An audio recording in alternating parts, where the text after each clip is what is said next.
Hello everyone.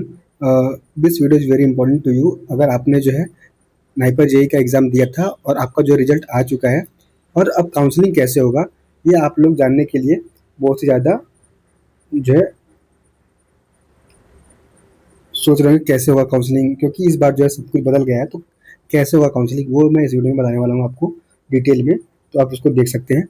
सबसे पहला merit list जो है कंप्यूटर बेस्ड एग्जाम का वो आ गया है। MS pharm, M pharm, M tech programme के लिए भी आ चुका है, MBA के लिए भी आ चुका है। अब मैं इसमें MS फॉर्म, M फॉर्म और M टेक के लिए पहले बता देता हूँ उसको, ठीक है। उसके बाद मैं दूसरे कोर्सेज पे जाऊँगा।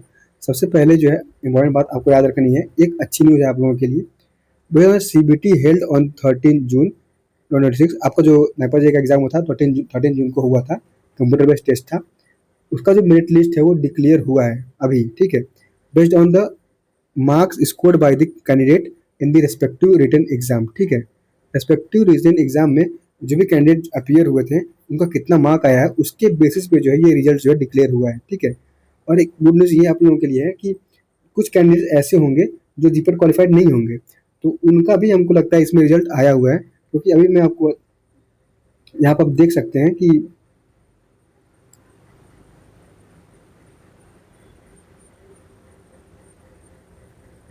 यहाँ पे आप देख सकते हैं list of eligible candidates, sorry, list of eligible candidates और ineligible candidates from this merit list will be declared on the NIPER JEE website tentatively on 26 June. मतलब एक 26 जून को भी एक लिस्ट ऑफ एलिजिबल कैंडिडेट्स का जो है वो रिलीज होगा, based on the verification of the documents. Document जब आपके वेरीफाई हो जाएंगे तब जो भी आपने डॉक्यूमेंट्स अपलोड किए हैं उनको वेरीफाई करा जाएगा और बताया जाएगा कि अगर आप एलिजिबल हैं कि नहीं एलिजिबल हैं। वो अभी जो है 26 जून को जो है रिलीज होगा, 26 जून को रिलीज होगा। तो ऐसे कैंडिडेट जो जीपेट क्वालिफाइड नहीं होंगे, जीपेट क्वालिफाइड जो नहीं होंगे उनको जो है उस मेरिट लिस्ट में नहीं रखा जाएगा, ठीक है। तो अगर आप जीपेट क्वालिफाइड है तो आपके लिए गुड न्यूज़ है, ठीक है। सो अब क्योंकि इस वीडियो में आप इस मतलब नोटिफिकेशन आप देख सकते हैं कि ऐसा उन्होंने बोला है, list of eligible and eligible candidates ये ऐसे हैं, वो डिक्लेयर होंगे 26 जून को, ठीक है। ओनली एलिजिबल जो एलिजिबल कैंडिडेट्स होंगे सिर्फ वही जो है काउंसलिंग में पार्ट लेने के लिए अलाउड होंगे, ठीक है। ऑनलाइन काउंसलिंग होगी। The tentative online counselling schedule जो है टेंटेटिव डेट आ चुका है, इस वीडियो में आप देख सकते हैं पूरा। सबसे पहला इंपॉर्टेंट है फेज़ 1। सबसे पहला जो होगा काउंसलिंग फेज़ 1 का होगा। उसमें क्या होगा, सबसे पहले आप रजिस्ट्रेशन करेंगे वेब ऑप्शन पे, वो होगा 10 जुलाई से, ठीक है। 10 जुलाई से आपका रजिस्ट्रेशन होगा, I think I am correct, हाँ। 10 जुलाई से आपका जो रजिस्ट्रेशन स्टार्ट होगा फ्राइडे को, और सीट अलॉटमेंट जो होगी वो 11 जुलाई को ही आ जाएगी, तब नेक्स्ट डे को ही आ जाएगी, ठीक है। और 12 जुलाई को भी जो है सीट अलॉटमेंट होगी, मतलब 1-2 दिन लग सकता है, ठीक है। पेमेंट ऑफ द एडमिशन फ़ी, उसके बाद पेमेंट आपको जो है एडमिशन फ़ी पेमेंट करना है। और प्रोविजनल जो सीट अलॉटमेंट लेटर होगा आपका वो आपको डाउनलोड करना है, जिसमें आप लिखा होगा कि आप जो है किस डिपार्टमेंट में आपको कौन सा नाइपर मिला हुआ है। वो आपको कब मिलेगा, 13 जुलाई को और 14 जुलाई को, ठीक है, मंडे ट्यूसडे को मिलेगा। अगर सीटें जो है अगर खाली रहती हैं, if vacancies are available after the phase 1 of the counselling, online counselling, there will be updated NIPER JEE website.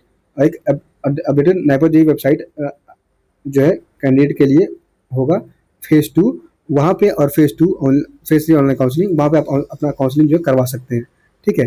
तो मुझे पता है जो सीटें हैं वैकेंट तो होंगी ही, तो आप फेज़ 2 के लिए भी रेडी रहिएगा। फिर इसका रजिस्ट्रेशन जो होगा वो 16 जुलाई को होगा, याद रखिएगा 16 जुलाई, डेट मिस ना हो। और सीट अलॉटमेंट जो होगा 17 और 18 जुलाई को होगा, ठीक है। और payment of the admission fees, payment जो होगा आपका एडमिशन फीस और download of provisional allotment letter वो 19 और 20 को होगा for second shift, okay, second phase. और थर्ड फेज के लिए रजिस्ट्रेशन जो होगा वो आपको 20 जुलाई को होगा, और सीट अलॉटमेंट जो होगा 23-24 में होगा। और पेमेंट ऑफ द एडमिशन फ़ी और प्रोविजनल लेटर होगा वो 25 से 26 तक आपको हो जाएगा इन जुलाई। अब ये सब चीज़ें हो गया आपका MS फॉर्म के लिए, एडमिशन के लिए, ठीक है।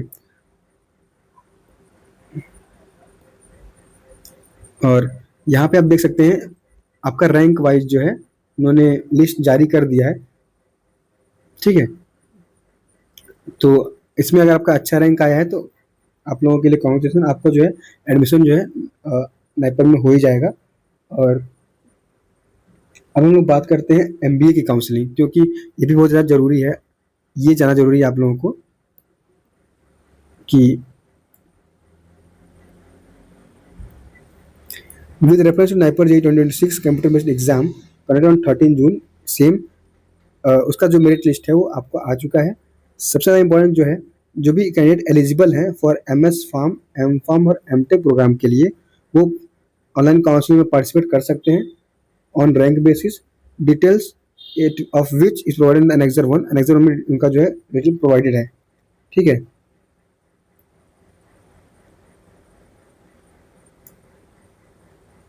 और इम्पॉर्टेंट बात यह है कि अगर आप एमबीए करना चाहते हैं, ठीक है, एमबीए फार्म में आपने जो है वो किया है, यस भरा है, आप इंटरेस्टेड है उसके लिए, तो क्या करेंगे, जो भी कैंडिडेट शॉर्ट लिस्टेड है for GDPI of MBA M pharm, MBA pharm programme, details are provided in the annexure B. Annexure 1 B में आपका डिटेल प्रोवाइडेड है। देखिए, ऐसे कैंडिडेट जो कि जिनको एमबीए सीट ऑफर हो जाएगी, ठीक है, और वो फीस पे कर देंगे और प्रोविजनल लेटर ऑटोमेटिक डाउनलोड हो जाएगा, और वो चाहते हैं कि दूसरे ऑनलाइन काउंसलिंग में पार्ट लें फॉर एमएस फार्म, तो वो ऐसा नहीं कर सकते। Will not permitted to participate in the counselling for the MS pharm, M pharm and M Tech programme. तो आप जो है सोच समझ के अपना जो है डिसीजन लीजिएगा इसके अकॉर्डिंग। ये सब पीएचडी के लिए है, जो कि हम लोग को जाने की जरूरत है नहीं, ठीक है।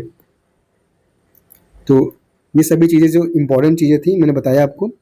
अभी एमबीए के लिए मैं नेक्स्ट वीडियो में लेकर आऊँगा, आपकी अच्छे से देख लीजिएगा कैसे होगा क्या होगा, ठीक है।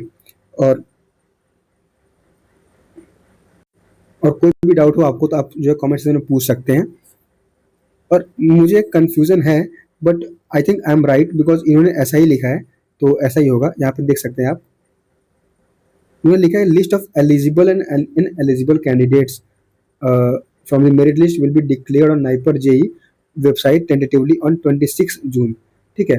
जब उनका डॉक्यूमेंट वेरिफिकेशन हो जाएगा आपका, उसके बाद जो है एलिजिबल और एलिजिबल कैंडिडेट की जो है लिस्ट फिर से जारी होगी, उसके अकॉर्डिंग जो आपकी काउंसलिंग होगी, ठीक है।